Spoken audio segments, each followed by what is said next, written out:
Vamos a ver si podemos conectarnos ya con Santiago Pérez. Entiendo que no tenemos una buena señal de video, pero vamos a sacarlo por audio. Santiago, buenos días. Bienvenido, ¿me escucha? Hola, buenos días. ¿Cómo me Ahí lo escuchas? estamos escuchando perfecto. Ya. Muy bien, excelente. Buenos días. Disculpas por no poner la cámara. Hágase la idea como que usted está en vivo. Acá hay una foto de Santiago Pérez y la gente lo está escuchando. Muchas gracias, Jaime. Buenos días a todos. A ver, Santiago, la primera pregunta se la va a plantear mi compañero Gustavo Jiménez. Buenos días, Santiago, un gusto. Queríamos saber su opinión y análisis respecto a lo que esperamos los ecuatorianos este domingo. Ya se conoce un poco cuáles son las reglas del debate, que me parecen que son demasiado exigentes a tal nivel de que más que un debate va a ser como una entrevista, creo yo. Pero el debate decidirá quién es el nuevo presidente o presidenta de los ecuatorianos, es la pregunta, Santiago. Sí puede ser que sea muy importante el debate, pero también puede ser que, poniéndose en el marco de todas las posibilidades, de que lleguemos con una buena porción de la población que haya tomado ya una decisión y que el debate, si bien es útil, pero firme para afianzar ciertas decisiones que ya están tomadas. De acuerdo con un poco el balance de todos los estudios que hemos visto, que se han publicado y un poco la estimación del punto en el que estamos, es claro que Daniel Noboa está adelante, tiene una distancia entre 7 y 9 puntos, diría yo, tomando en cuenta los márgenes de error y la cobertura y todo el alcance de las encuestas que se han realizado. Y y la diferencia son entre 7 y 9 puntos y además con un margen de indecisos que está por cerca del 15% todavía. Entonces, podría ser que esas personas que se encuentran indecisas tomen la decisión en los próximos días, podría ser que el debate sirva mucho para que mueva, no, yo diría en una probabilidad no de un movimiento no tan grande, que pueden ser unos cuantos puntos, 2, 3, 4, 5 puntos que al mismo tiempo podrían ser muy importantes en el equilibrio de las fuerzas ya en la recta final de la campaña electoral. Santiago, pero ese debate, como usted bien dice, podría incentivar a que la gente tome una decisión. Pero ¿de qué depende eso exactamente? ¿De las propuestas, de las preguntas o de la postura de cada candidato? Me parece que es en realidad el efecto complejo de una puesta en escena, tanto de una propuesta como de un modelo, como de una visión y de una personalidad y un carácter. Todo eso en conjunto en unos pocos minutos. Por eso es que es tan importante el debate. Depende mucho de la candidata y del candidato en esta ocasión. Tener una buena capacidad de presentación de sus propuestas, ser claros, ser precisos en la orientación de su mensaje, pero también la puesta en escena, como estamos diciendo, ¿no? La apariencia, la gesticulación, un poco la seguridad que puede transmitir esta sensación de credibilidad y de confianza.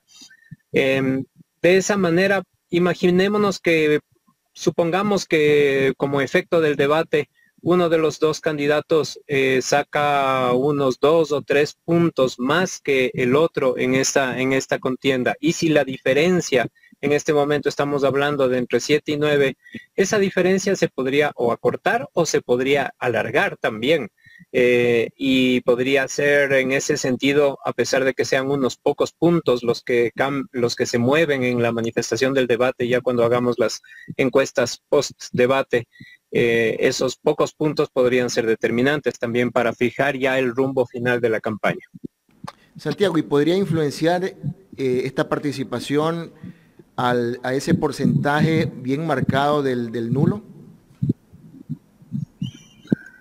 Sí, me parece, Gustavo, que el voto nulo es una combinación de factores. Hay también voto nulo por error, hay un voto nulo por rechazo en general a todo el sistema político, a la manifestación de las elecciones.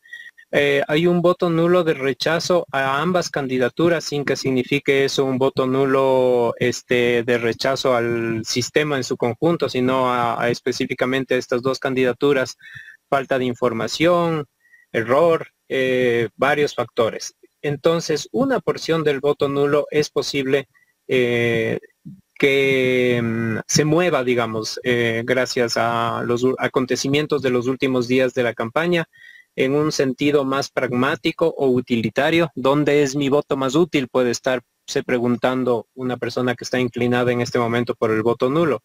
Nuevamente, estos podrían ser movimientos marginales ya en los últimos días de la campaña, pero que si es que el resultado fuera estrecho, podrían ser determinantes también.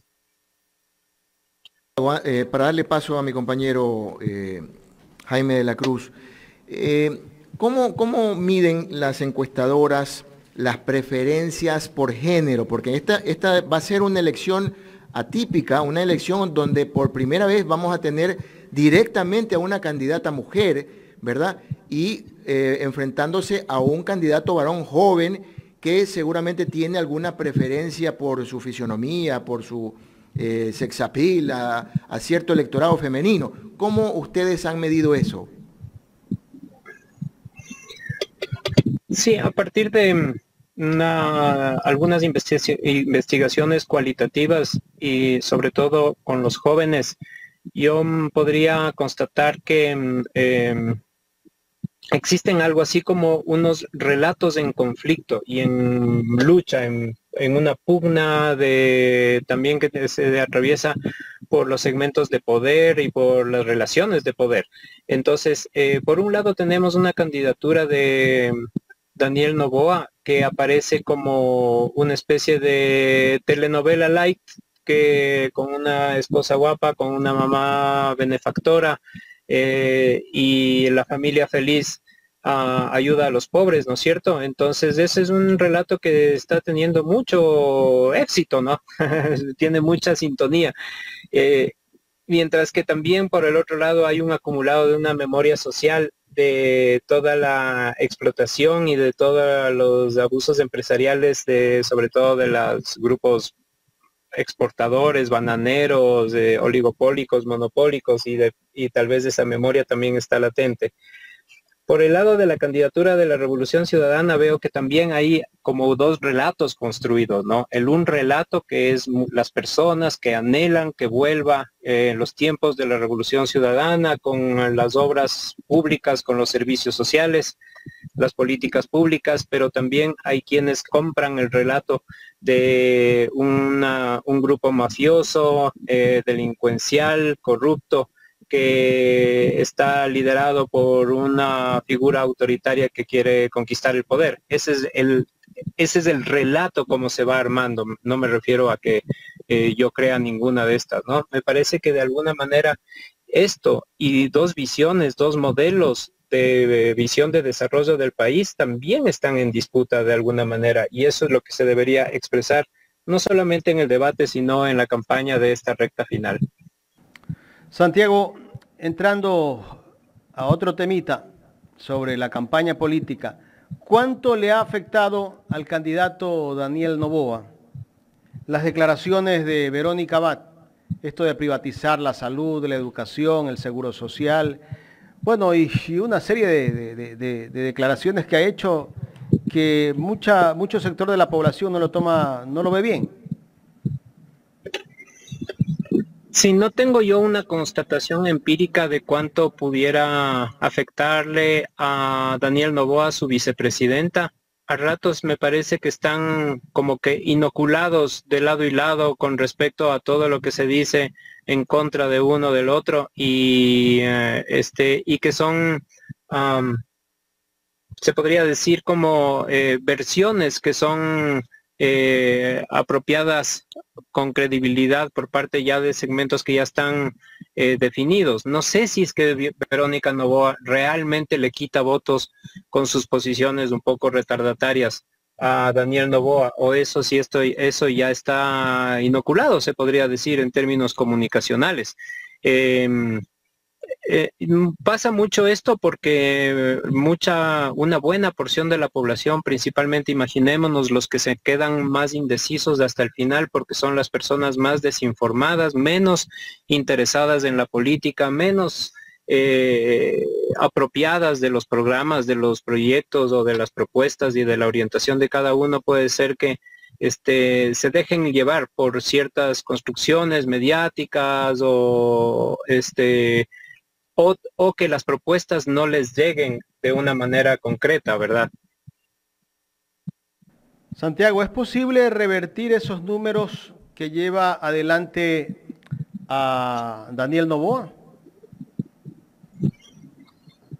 Sí, a ver, yo veo dos posibilidades. La primera es que esa distancia que tiene Daniel Noboa en este momento se mantenga o se incremente, debido a que es el candidato que tiene menos rechazo y está subido en una ola de favoritismo y eso le beneficia muchísimo. Pero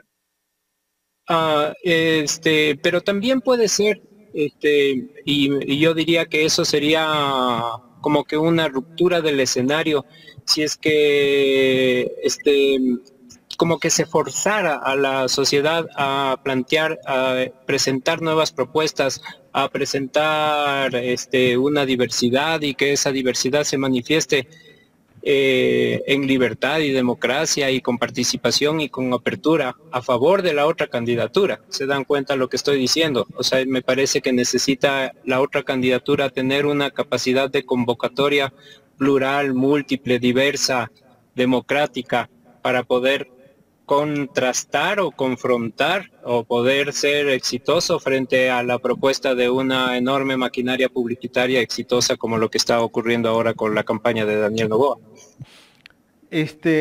Volviendo un poco a la primera vuelta, Daniel Noboa no era el favorito a entrar a la segunda vuelta, ¿verdad? Pero resulta que Daniel Noboa tuvo una presentación, yo diría, buena en el debate, y eso lo catapultó a él directamente para que pase a la siguiente, al balotaje. Si hablaban algunas encuestadoras de que Daniel Noboa pasó del 4 al 8% y finalmente con el asesinato de Villavicencio pudo llegar a la segunda vuelta, ¿se podría dar también lo mismo en este balotaje o no? El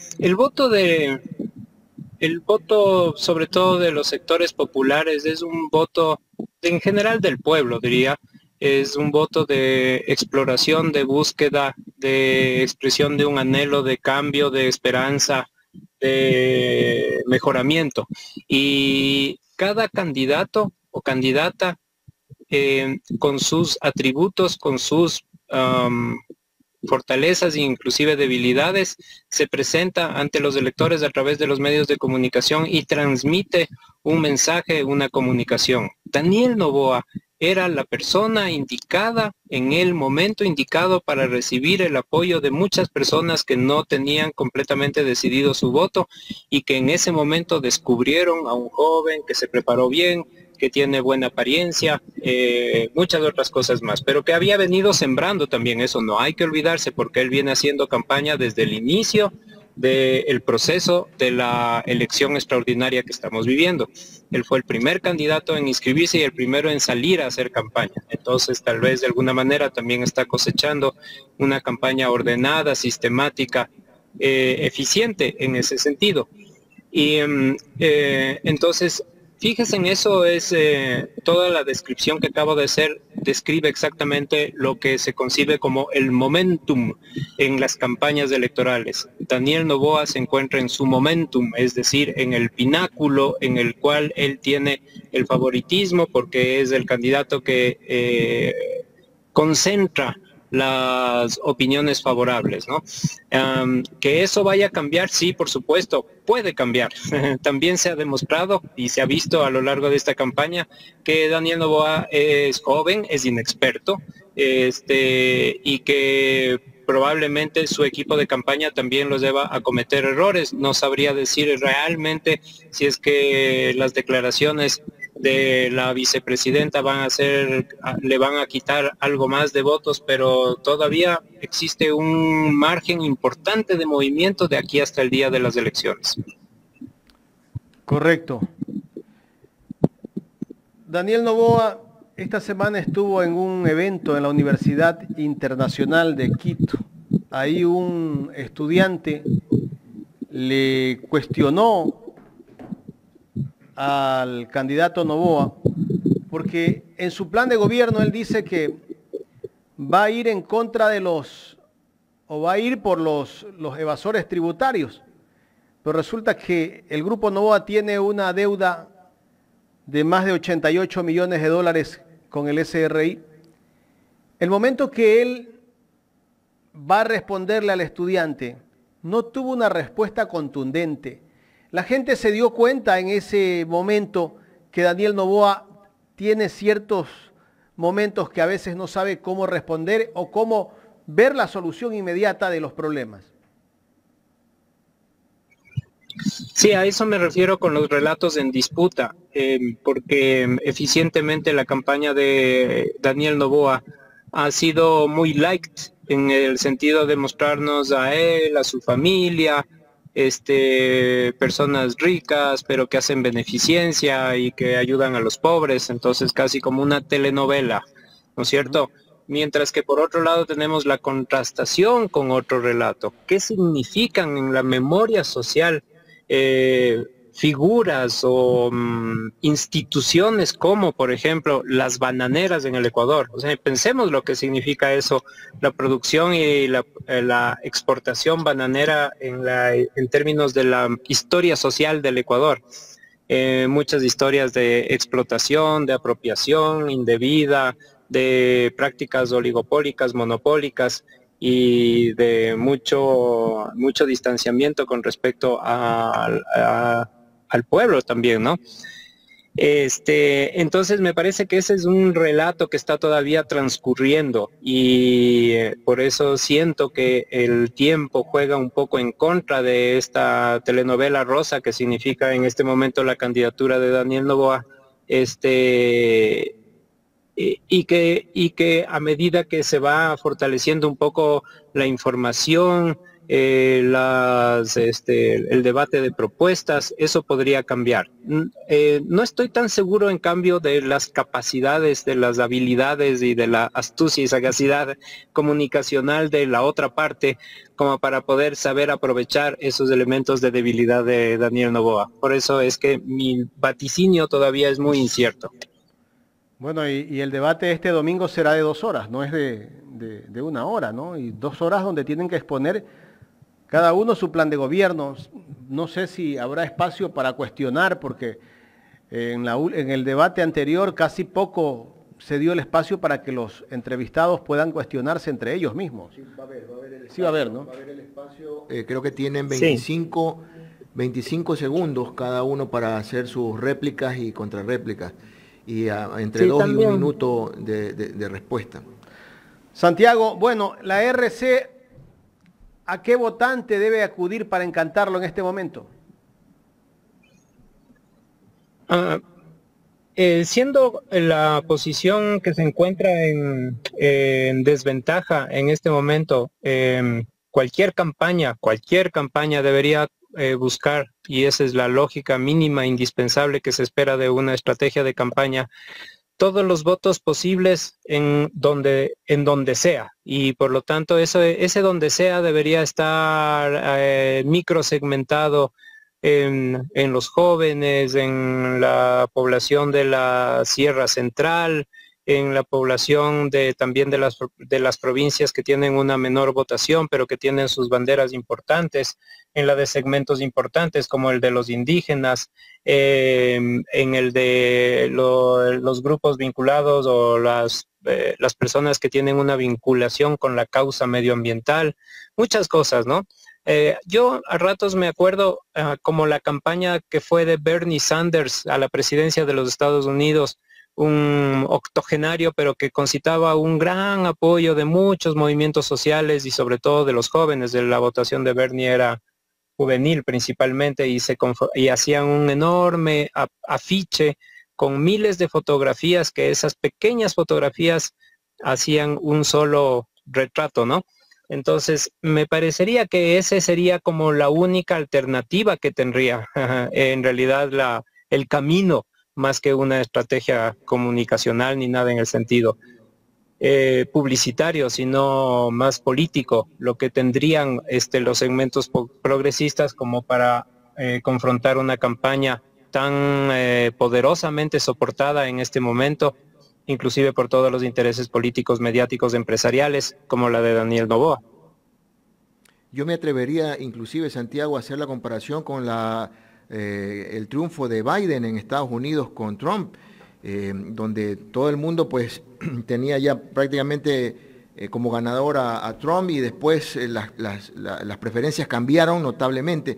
Pero, Santiago, ¿cuáles son los retos que deben tener como candidatos? No hablo detrás de ellos como partido, sino como candidatos Luisa González y el señor Noboa, para poder convencer, más allá de que el uno necesite demostrar que puede gobernar y que la candidata deba demostrar su liderazgo. Más allá de eso, ¿cuáles son sus retos? Porque ya después del domingo, 14 días. Así es, y depende mucho de ellos como persona y de su constitución humana, digamos, en última instancia. Yo siento que esto no es solamente un factor, ni tampoco es algo que se pueda demostrar como tan científicamente. Tal vez posteriormente al día del debate se podría hacer una exploración de los gestos, de las palabras, de las actitudes y cómo estas fueron leídas por parte de la población para ver si es que una figura genera mayor credibilidad que la otra y todo eso.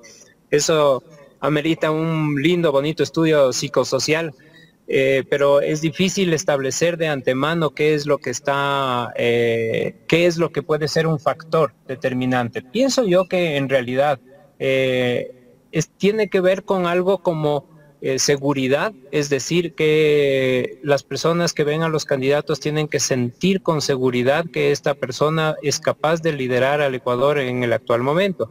Y me parece que la transmisión sutil más difícil que se puede esperar, ¿no? Santiago, y hay expertos, escuchaba varias entrevistas de expertos en temas electorales que decían que en el caso de Daniel Noboa, la figura del padre estaba ausente y que era importante ponerla en esta última etapa de las elecciones. Y en el caso de Luisa, la participación del expresidente Rafael Correa debe ser más bien prioritaria. ¿Eso podría ayudarlos?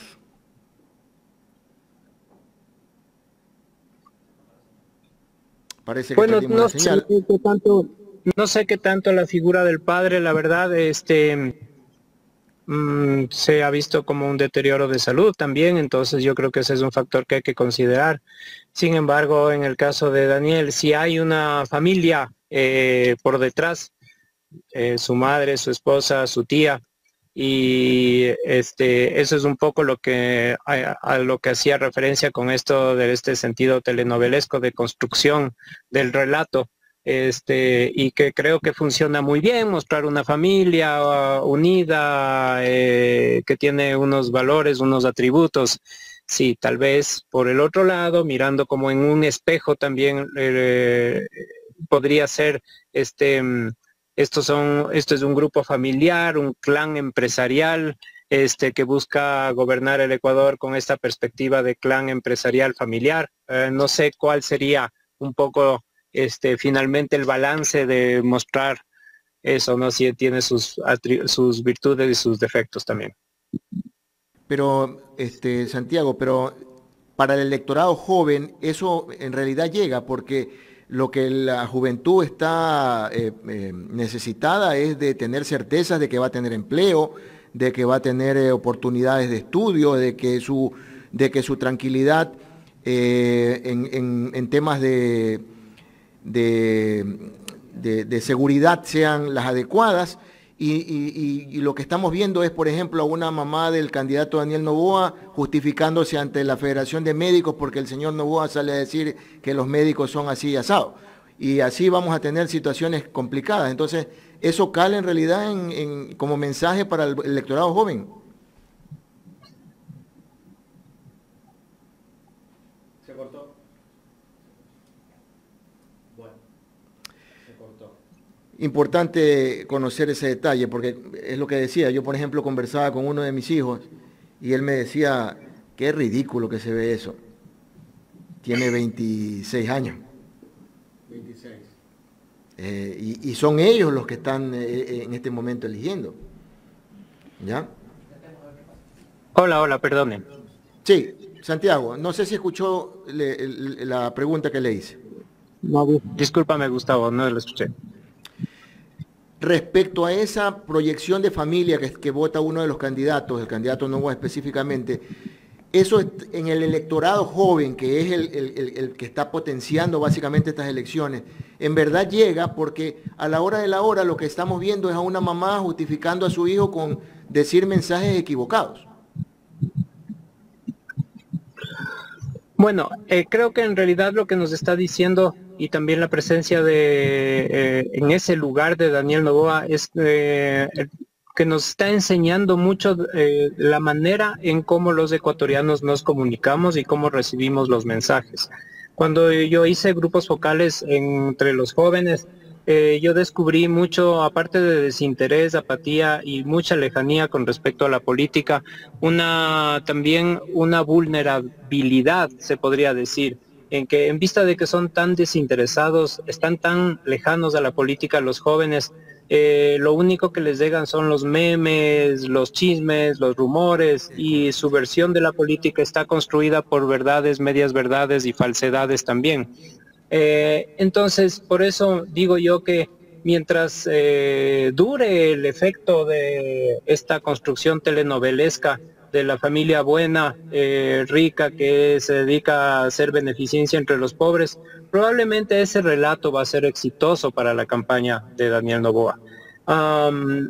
Y probablemente la acción responsable desde otro punto de vista sería tratar de desmontar eso más y tratar de llegar a una campaña más de contenidos, de propuestas, de visiones y de modelos de país.